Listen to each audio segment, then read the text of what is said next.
of the night. That's the only time I feel really alive. That's what David wanted. Blood, I was to find, was a necessity as well. A vampire in love with a slayer. It's rather poetic. I am the monster the breathing men would kill. I am Dracula. Good evening, my fellow vampire lovers. The sun is going down, and you know what that means. It's time for me to record another episode of my podcast, The Beautiful Dead. As always, I'm your host, Lena Nazari. You can find me on all the things, but I have not said this in a while. I feel like I need to say it. Please subscribe, like, share, comment. It's getting harder and harder and harder for videos to get out there in front of people. And I know there will be more people out there that would love this content, want to join the Fang Gang, and would get a kick out of this. We just need to get them out to them. So please do all the things you're doing, engaging in the premieres and all that stuff. But please just continue, because it does mean so much to me. And you can find me on Instagram, Facebook, TikTok, all the things. I have a Discord, so let me know. As a matter of fact, in the Discord, we meet half an hour before YouTube premieres, and we have a chat and talk and pregame and get ready to go to YouTube and watch the premiere. So it's been a lot of fun. We just started that this month, the beginning of February, so we've been having fun. So this is a movie that I somehow stumbled across, and I thought it would be perfect for this month, because we've done so much love, talking all about love. I love love. So this was a great way to end it. I forgot that February was so short, so I ended up only being able to do a few movies, but I'm very happy with the ones I chose. This one is called Immortality. Now, that was not the original title. We'll talk about the original title at the end. But the more surprising thing to me is that Mr. Jude Law was in it. Yeah, before he was somebody that everybody knows, Jude Law was in a vampire film. So of course I had to track it down, and I wanted to watch it. So let's talk all about it. If you have never watched this channel or listened to this podcast, just know, spoiler alert, I talk about everything from beginning to end. We break it down, all the vampire qualities, who hooks up with who gets pregnant, who gets killed, all that stuff. So don't be mad at me if I ruin this movie for you. I'll be surprised. Let me know in the comments if you've ever seen this movie, because I even was talking to Tony about it, and he's like, what? I had never heard of this movie. All right, so we open with the voice of a man telling us a story.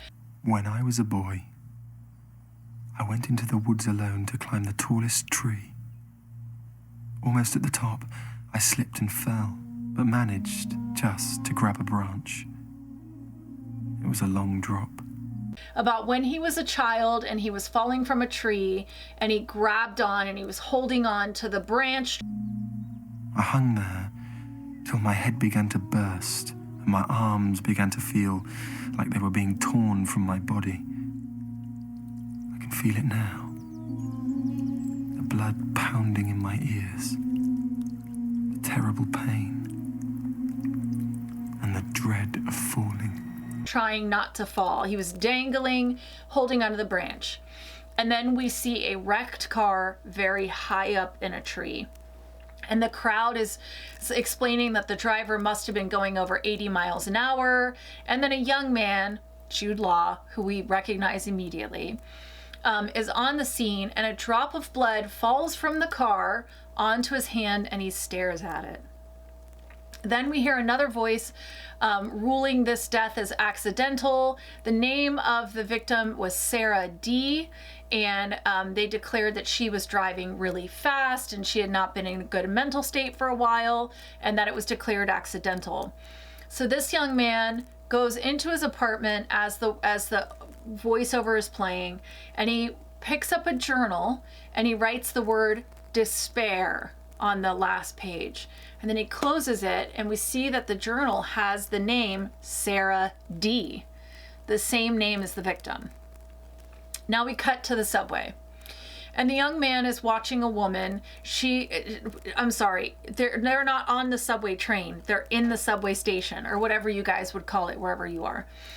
And he's watching this woman, and she looks like she is not in a good place, and she looks like she's thinking about stepping out in front of the train, and just as she's about to do it, he pulls her away. Later, they're in a park, and he sees the woman, and he approaches her, and she recognizes him and says, "I didn't ask for your help." And he hands her his card. So we see that his name is, I think, Steve. I didn't write it down until later. I think his name was Steve. Yes, Steve. I can't believe I remembered that. His name is Steve, a last name I cannot pronounce, and it has his phone number. So later she calls. He answers the phone, it's silent, and he goes, "I know it's you." And then we see her show up. And then we see her drawing, and they're drinking, and they're laughing, and it shows this like passage of time as they're getting to know each other, and they're falling in love, they're getting closer and closer. And then at one point he has her sit down and he says, "Close your eyes." And he shows us that he can move very quickly.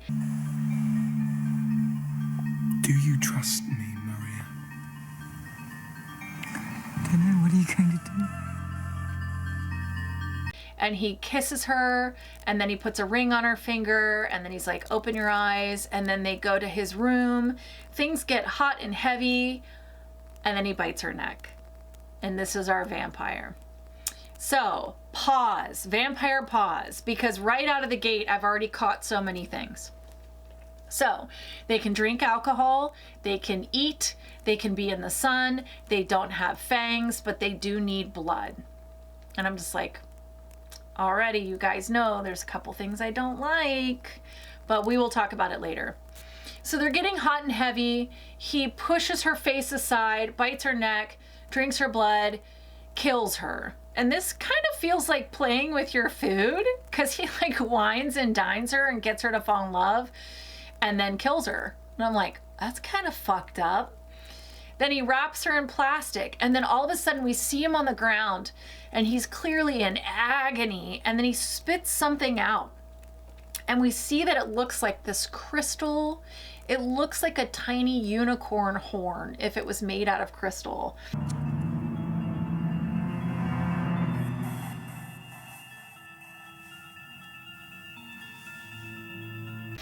And he puts it into this long brown box, and her name is underneath it. And we see that there's many of these things. And then he pulls out a book, and he writes the word disappointment, and then closes it, and her name is on this book. So the implication right out of the gate is that he has killed a lot of women. And that car wreck we saw prior, that was one of his victims. And now he has killed this girl. So then we see him, he's driving, and he gets stopped at a toll, and he doesn't have exact change, and he hands over this huge bill to the toll person, and he's like, "Just keep the change." Then he drives out into some secluded location, like out on a moor somewhere, and he disposes of the body. But unfortunately, there is an old man walking that sees him carrying something out into the water. We also see that he's wearing a parka. So I don't know if the vampires are affected by cold, or he's just trying to fit in and he realizes like a human would be wearing a parka out here. But considering he can eat food, he can be in the sunlight, I'm assuming the cold also affects him. So we cut to him at what I think is like some kind of museum of machinery. It's like a machinery museum, and he is watching a beautiful woman talk to a bunch of school children. So it looks like this woman is on a school field trip with these kids, and he's drawing her picture. And then later we see her in a secluded part of this museum, and she's having an asthma attack. So she's like pulling out an inhaler to catch her breath. Later, she confronts him and says, "The children said you were drawing me." So he shows her the drawing, and then he asks her out to dinner. her name is Anne. And she agrees and she says, meet me at a restaurant on this day at this time. And then she leaves. We find out that it's been 5 weeks since the first girl, Maria, that we met, went missing, and her body was found by a fisherman. Fishing 10 miles off the Suffolk coast brought up the body of a young woman in its nets. The body has been identified as that of Maria Vaughan, who was reported missing nearly 5 weeks ago. The police... And it's on the news. He calls the police and invites them over. They arrive to his place and they question him since Steve and Maria were in a relationship and everybody knew about it. He tells them they had an argument the last time he saw her. He says he wanted to break up. She was troubled, but she wanted to get married. And then they're like, yeah, didn't your other girlfriend Sarah die in a car accident last year? That's a weird coincidence.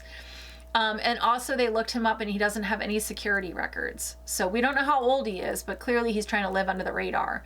The other thing too is this means that it's like a timing of like every 5 to 6 months he is killing a girl. So he must need to feed like every 5 to 6 months. Anne canceled dinner, so he finds her work. She is a structural engineer and she's trying to fix some kind of mechanical issue at work. And he brings her dinner and we see them like sit down and eat and get to know each other. That night, he goes back to his apartment and he starts a new journal with the name Anne on it. So we know she is now the next victim. And on the first page, he writes about their first date. Then he puts her name into that box where he keeps the little crystal things. So clearly he's planning on killing her and coughing up whatever that thing is, which I will tell you at the end. I promise we're going to get to that. So he has it all planned out. So at the police station, the man who saw Steve discard of Maria's body out in the water, he's talking to detectives. Meanwhile, Anne is talking to a friend of hers named Martin. They're gossiping about Steve. They're having drinks. And then we see Martin leaves and then Steve shows up at her apartment. So it's later that night. They head out for dinner and it's a dinner with a whole bunch of her friends, including Martin. And he explains that he is a medical researcher. And the reason he has this last name that's hard to pronounce is because it's Bulgarian. So we're assuming either he made that name up or he came from Bulgaria. One of her friends seems to be like heavy flirting with Steve, which, ew, that's your friend's boyfriend. Like, that's so fucked up. I hate girls that do that stuff. I've had it happen to me. I don't like it. So they leave for the night. He goes to get on the train with her and she's like, you don't need to take me all the way home. And he sees her to the train and he walks away. And the detective is following him but loses him real quick. And so then the detective gets surrounded and jumped by like 7 guys. By the way, the detective is played by the guy who played Wormtail in Harry Potter, and that was all I could think of the whole time, was that it was Wormtail, which has nothing to do with vampires, but anywho. So the detective's getting jumped. The detective's name is Healy, by the way. So Steve shows up and he helps Healy. He uses his wits and his words to get the attackers to leave. However, in all of it, the lead bad guy like takes Healy's cross necklace. So later Steve asks him like, why is that cross so important to you? And Healy says, well, my wife gave it to me, so it means a lot to me. And then he thanks Steve for helping him. Later, when Steve is alone, he's stapling something, maybe the receipt from dinner. I don't know.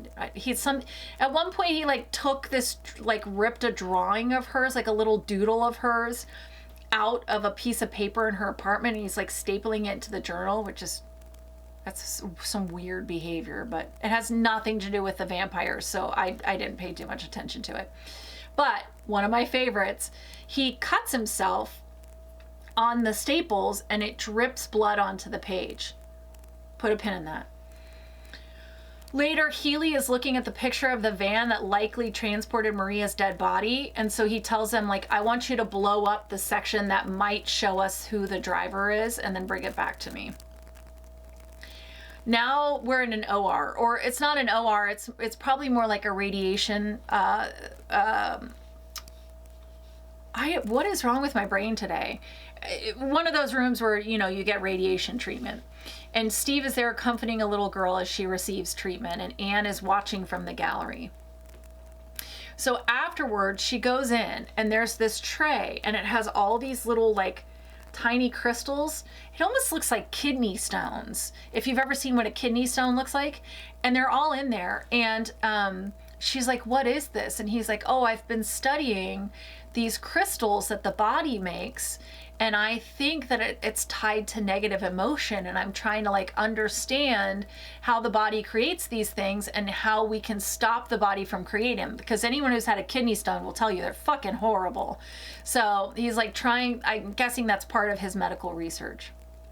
So they go outside walking, and the subway gang shows up, and they're pissed off because Steve convinced them to let the detective go, and now they're kind of pissed because now they're in trouble because it came back on them that they tried to hurt a cop.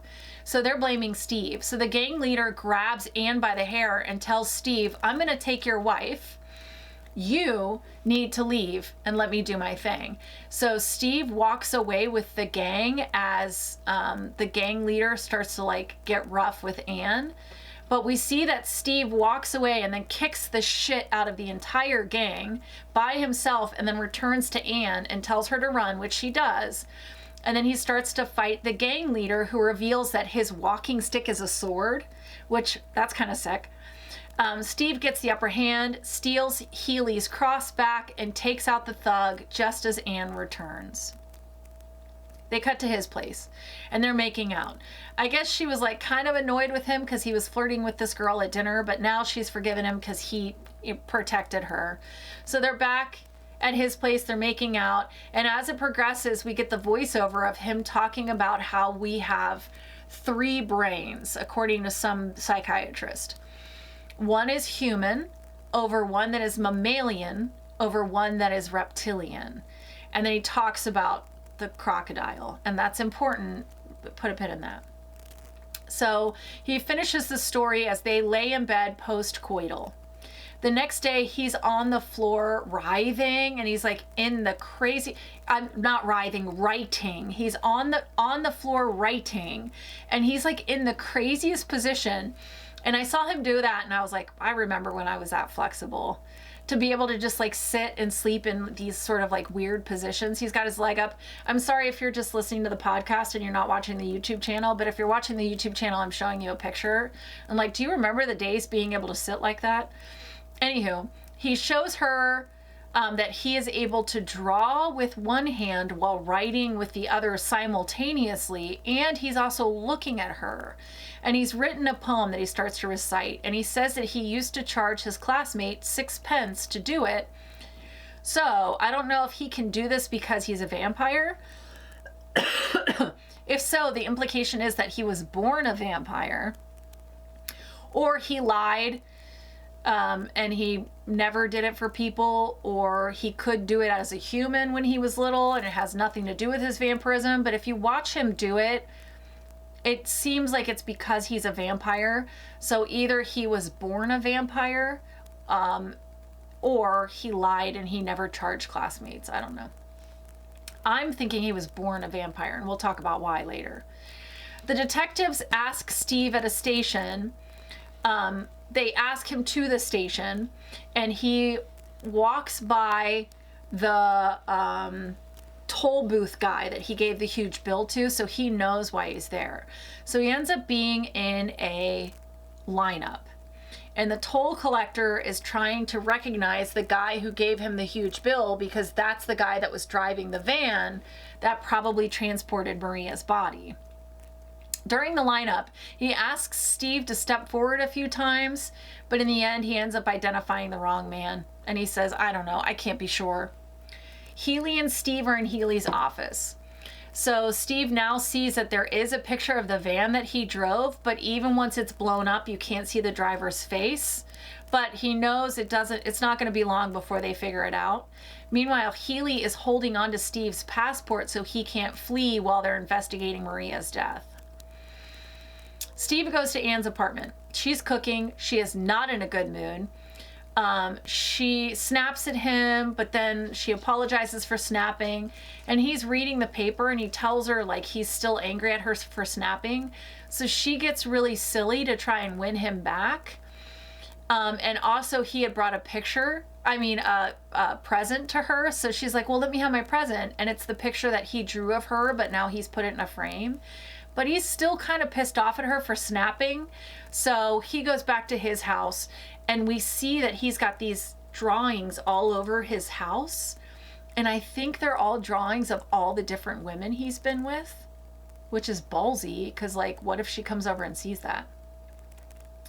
Later, she is talking to Martin, and she's explaining that she does love him, but he's definitely hiding something. Then we see that he sleeps with this like alarm around his chest, and it alerts, and he opens his eyes and he slaps his chest to start getting him to breathe again.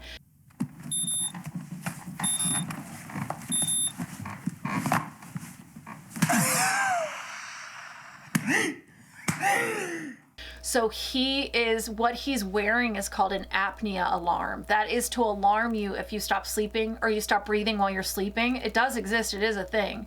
But now we know that he's like stopping breathing in the middle of the night. And we don't know if this is something he always has to sleep with or if this is something new, but we're gonna find out. Then we hear that Anne has left a few messages on his voicemail. She's apologizing. She's asking him to please call her. He does, but then he hangs up when she answers.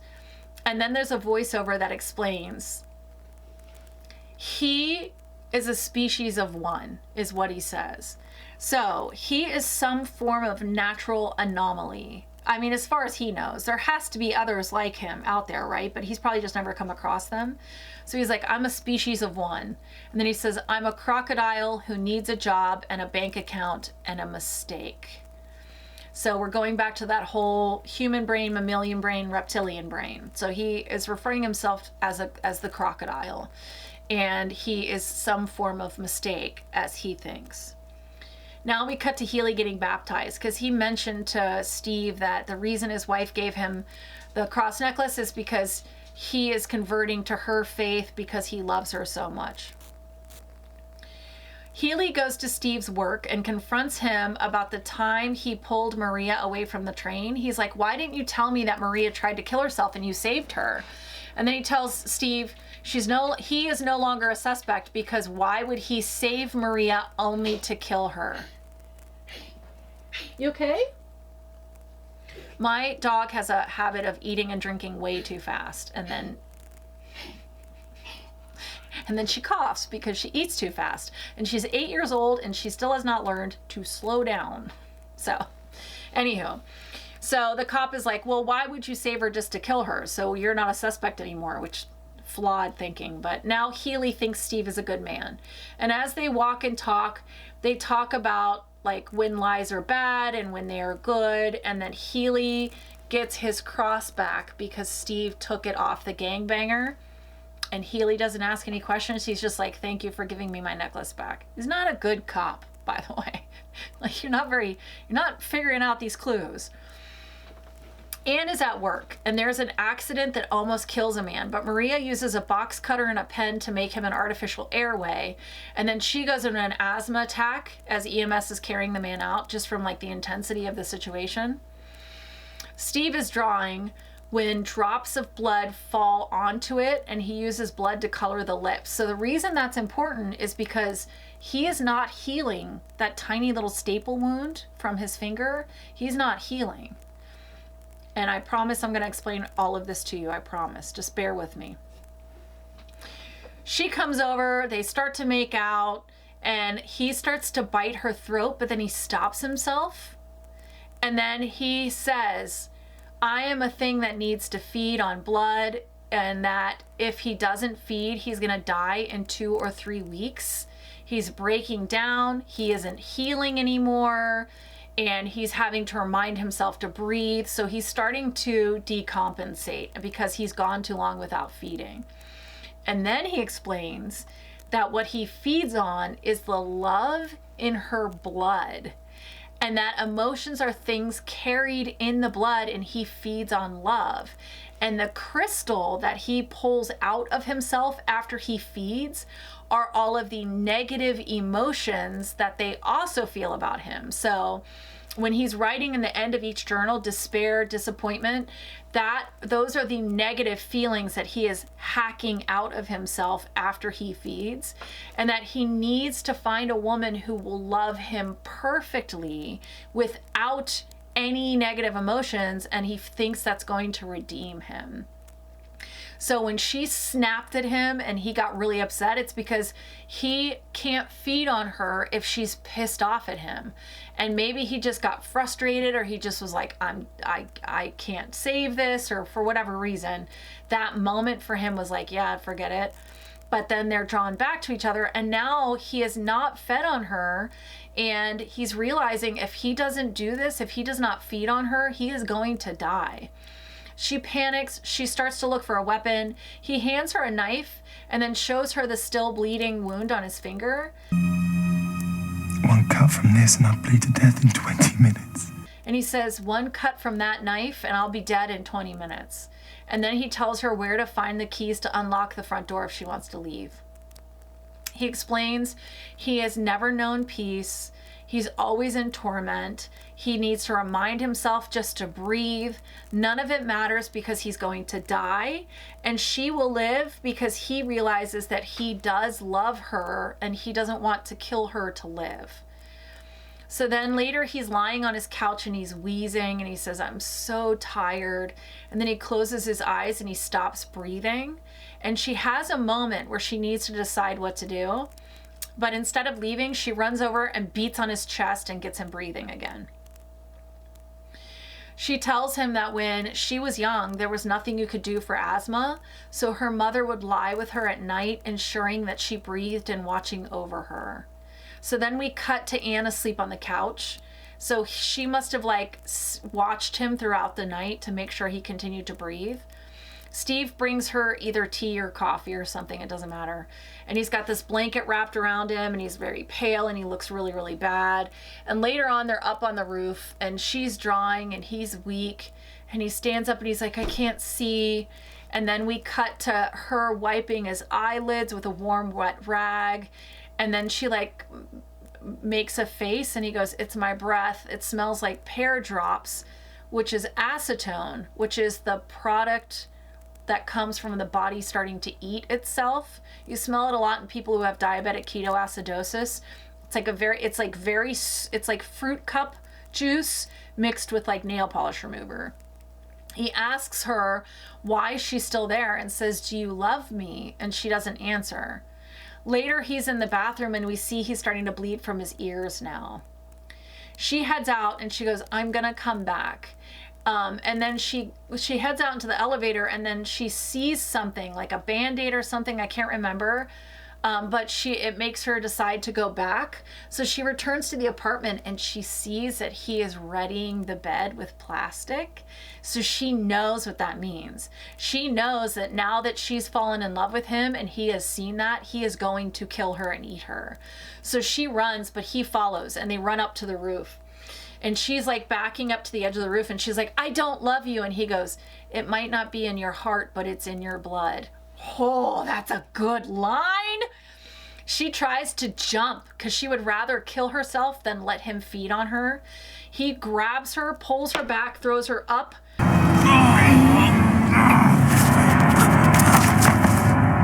So he's very strong, even in this weakened state.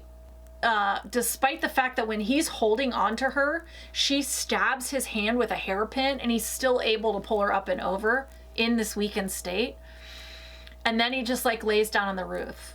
So either he has decided to let her live or he's just too weak to fight anymore. I'm not really sure which one it is. If you guys watch the movie, let me know what you think. Maybe I'll throw in an extra opinion here after I've watched it again to edit. But he kind of lays down and he just lets her go. So we see him in his apartment and he's seizing on the floor as she is walking down the street away from him. And then he finishes the story from the beginning. And then I fell. I don't remember what happened when I hit the ground. All I can remember now is the agony of holding on and the wonderful feeling. Wonderful. Of letting go. So the story in the beginning, he talks about how he was falling from a tree and he grabbed a hold of a branch and he was holding on and his arms were screaming and burning and he was trying so hard not to fall. And then he let go and he hit the ground and he doesn't remember pain from hitting the ground. All he remembers is the agony of trying to hold on and the sweet release of just letting go. And it is a beautiful story and it lines up so perfectly with the whole thing. So to me, it makes me think that he finally just stopped fighting. He just decided, I don't want to do this anymore. And he let her go. Then he dies. She continues to walk. Credits. So that was the end. And I will tell you, in this movie end, I was like, damn, I could have watched like another hour of it. I was so in by the end. There were moments where I was like, what am I watching? But then by the time it ended, I was like, oh my gosh. So let's talk about it. All right, tropes I love and tropes I hate. You know, I don't like a vampire that doesn't have fangs, that can be out in the sunlight, that can eat and drink, because to me, that doesn't feel like a vampire. To me, that feels like a fairy, right? That being said, they're so creative with this type of vampire.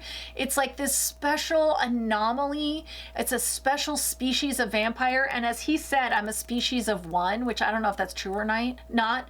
And if it's true that he would charge his classmates to watch him do the two-handed thing, then that implies that he was born this way. Like it's a genetic anomaly. So because it's a new species and a special species, personally, I want my vampires to have fangs and be in the dark, but I'm gonna allow it for this one because I'm like, this is just, it's so different. It's so unique. I also love the idea that vampires need a specific type of prey or a specific type of feeding. We don't see that too often, but it is intriguing to think that you can't just pick any victim, that you have to put time and energy into creating the perfect prey. So you have this timeline, right? You have to do it within 4 to 5 months and they have to love you and you have to keep doing it over and over and over again just to survive. So the idea that you need a specific type of feed is so interesting. And this is not vampire dependent, but I love a final girl trope. And it was so well done in this one. It's like that one girl that finally breaks the cycle. The one girl that defeats the vampire that nobody else has been able to for all these years. Love that. I love that. So let's talk about this movie. Let's talk about my thoughts. So, like I said, I kind of stumbled across it and I don't even remember how, but I stumbled across this movie and I was like, wait, Jude Law was in a vampire film? The original title was The Wisdom of Crocodiles. So that's why I made that mention of like the reptilian brain and him saying, I'm a crocodile that needs a bank account. That's where that title came from, The Wisdom of Crocodiles. And I think it's still called that in other countries like Australia, but here they switched it to Immortality. And obviously they put Jude Law right on the front because now he's famous. I didn't know what to expect. I tracked it down on DVD and I was like, I'm in, let's do this. So I didn't know what to expect, especially because it was the 90s. I'd never heard of it, but you know I love a 90s vampire film. The idea that he feeds on love and has to make the women fall in love with him before he kills them is so insidious. It's so specific and it's so unnerving. And it's like when I saw him cough out the crystal, I was like, what the fuck? But then to find out it's like negative feelings, that was so interesting to me. It is something I've never ever seen before and I've never seen anywhere else. If anyone else is aware of anything similar to this, please let me know. But I was like, what? I think I've seen things where they feed on fear. They'll say like the fear makes the blood taste better. But the love thing, that's dark. Like he is going from woman to woman specifically to make them fall in love with him just to kill them. Wow. I could have watched another hour, like I said. But that being said, it was a very satisfying ending. I thought it wrapped up so beautifully. It had the voiceover about the beautiful feeling of just letting go, the agony of trying to hold on, watching him die with all that. It was like the end of Only Lovers Left Alive, where they're talking about the two particles and the theory of entanglement. I just loved it. He was not a vampire that I was rooting for, right? So that's rare for me. It's rare where I'm like, yeah, that vampire needs to die. But it was so satisfying to see him die because I was like, I'm okay with you being stopped. I'm okay with this type of vampire being stopped. It is available on Prime if you want to go watch it right now, if you want to stream it and watch it. It is worth a watch, even though I've already told you everything. If you're intrigued, go watch it. Jude Law was so good in this. And I read that somebody watched him in this, and that's how he got the role in The Talented Mr. Ripley. So that's pretty awesome. You never know what's going to open doors for you. All right, we've talked enough about this one. Hopefully I was able to share some scenes with you guys and you got to see parts of it. If not, you need to go watch it.